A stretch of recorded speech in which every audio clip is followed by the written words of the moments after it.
If you never really step out of your comfort zone, then you will never really know who you really are as a person. Carson Wright did just this in his journey in becoming not only a better baseball player, but an even better person through his faith, with help from his friends, family, and coaches. Carson was born and raised by his mom and dad in Bellevue, Nebraska. He has a twin sister, a younger sister, 2 older sisters, and a brother. Although he is close with everyone in his family, he has the strongest relationship with his dad.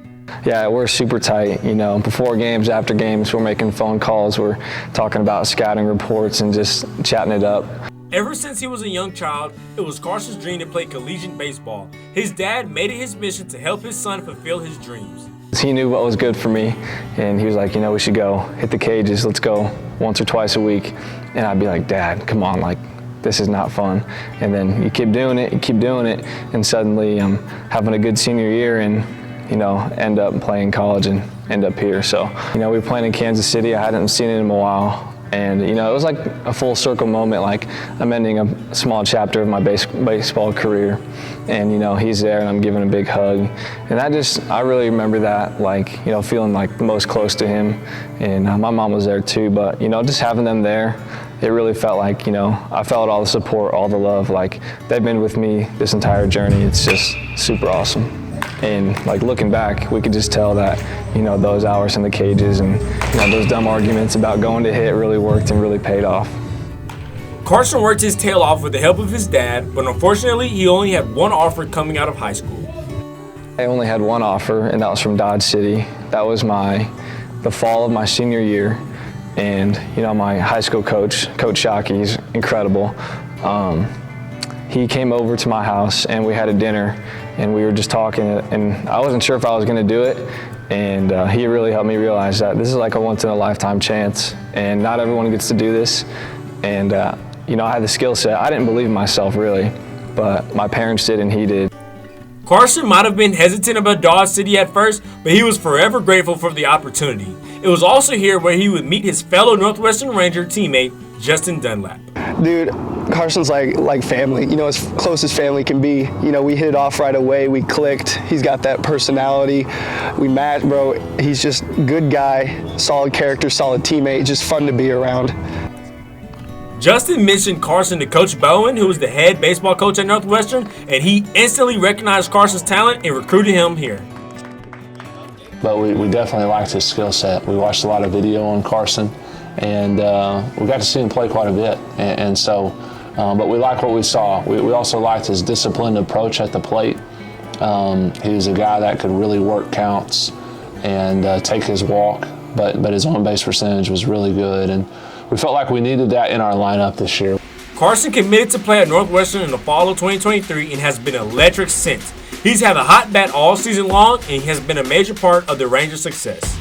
You know, first game of the season, no one really knows him. We know you know him, but he just goes out and hits 3 home runs in one game and just really sets the tone for the season. Ever since then, he just plays his guts out and just goes hard. It's fun to watch. And that was legendary. He hit a 3 home run game. That's just fun to watch. Man, he's probably one of the most disciplined hitters I've ever seen. You know, he'll get into those at bats where all of a sudden he's 0-2, 2 strikes, no balls, and he's just fouling balls off, and all of a sudden he's got to walk. And he just stays in there. He stays in approach. He looks to hit the ball. He doesn't try to do too much. He doesn't try to look big. He doesn't try to be the man. He just goes out and does his job, and you know, it works out for him because he ends up being the man because he just goes and competes every single time. Because he has such a good short compact swing, it allows him to make those adjustments easier than some guys. Because he's a disciplined hitter, he doesn't chase too many pitches outside of the strike zone. That helps him as well. But he's also, you know, he's also smart. You know, he's also a smart hitter. He knows what to look for in certain counts. Your batting average is great. I mean, what is your mindset like every time you step behind that plate? What's going through your mind? I try not to think. I try and shut down and just keep telling myself like the little things, like, you know, time to go compete, like be on time with the fastball. But, you know, the approach has always been the same. Baseball is hard enough, so try and hit a fastball hard. And if he's going to leave me something over the plate that's spinning, definitely do some damage as well. Carson is an excellent hitter, but he won't take any of the credit for being one of the top batters in the nation. Instead, he credits his teammates for being the main catalyst of his success. Yeah, the team is absolutely incredible. A lot of new guys, but it's a lot of maturity, and it's a ton of fun. We fill our roles a lot. We have a lot of fun, you know, playing hacky sack and dancing to the BP music. It's super fun. Just being around everybody every single day. You get to, you know, see your teammates hanging out in the hotel rooms. It's really special. I mean, I can't wait to win a conference championship. I think it's going to be so much fun. And I think Coach Bone has a really good group of guys. And, you know, I think we're going to do something great this year. I have a ton of great friends on and off the field, and friends I've made from, you know, church and school and the BCM. It's just, I have so many great friends that, you know, I get to share a little piece of my life with, and it's really special. You can really tell that people care here, and they really care a lot about the students, and the faculty are great too. Just all around super awesome. Baseball is a tough sport. It's the only sport where you can be 30% successful and be considered a Hall of Famer. How do you deal with being, I guess, a failure in the other 70%? Yeah, failure is definitely tough. I think not putting too much emphasis on the failure, because you just got to remember that you're a good player. But just continue to stick with it and stick with your approach and your process. It goes a long way. Do you ever get nervous? I mean, the ball is coming fast, it's coming at you. Like, do you ever feel anxious, or do you ever feel any anxiety or any pressure? I mean, I do. Like pre-games, I'm not gonna lie, like I'll get nervous, but I'm pretty calm. As soon as I step out, I don't feel pressure to succeed. I think that no matter what, if I fail or succeed, you know, people are gonna still treat me whichever way they want to. You're a firm believer in your faith. Why is that? Why is it so important to you? Just seeing the way that it's moved mountains, and the person who I was a year ago versus the person I am now is definitely miles between. I think you can ask my family and friends. Just knowing that there's so much more for me in eternity. You told me you feel a sense of calm now. Why is that? What is different from a year and a half ago to now? Yeah, so definitely my faith has flourished in the past year and a half.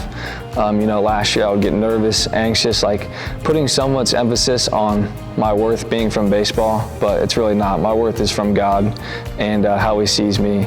And, you know, baseball is what I do, but not who I am. What would you say to people out there that are working their tail off trying to get their faith up and they're just hitting roadblocks? What would you say to them? Being surrounded by a lot of great people really helps you step into that, and it really helps you blossom in a lot of areas in your life. Ask questions, ask your friends, look in the right places too. Just continuing to be curious is what really helped me, and that's what I would say, is continue to be curious. Did opening your faith help you become a new person, and do you feel fulfilled?